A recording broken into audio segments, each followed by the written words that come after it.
The next day at school, Yun Jung Hyun praises Lee Jung Woo for his actions yesterday and updates him to the situation. Both Dong Young and Dae High Schools have come over to his side, bringing the entire district under Lee Jung Woo's control. But even with that in mind, he's still a student. What's any of that? Lee Jung Woo is called into the office by the adults who want to keep their school in good standing. At least, that's how he sees it. But that's not quite the case here. The student teacher, Yun Jung In, sits with Kang Duk Jung. Jung Woo finds him particularly annoying. He tries to get things over with as quickly as possible. However, the cordial relationship he's maintained with the student teacher rears its head, and unfortunately, at the worst time. When she speaks up, Jung Woo, without thinking, tells her to be quiet.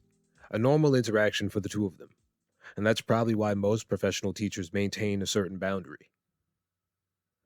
This immediately draws a glare from Kang Duk-jung, and that is completely understandable, because he's that professional teacher I was talking about.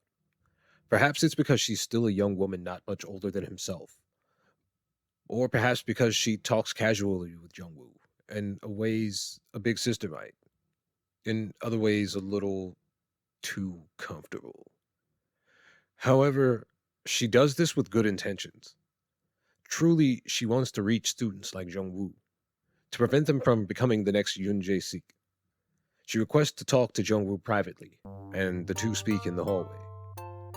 She reprimands Jung Woo for his treatment of Teacher Kang. Jung Woo continues to be standoffish.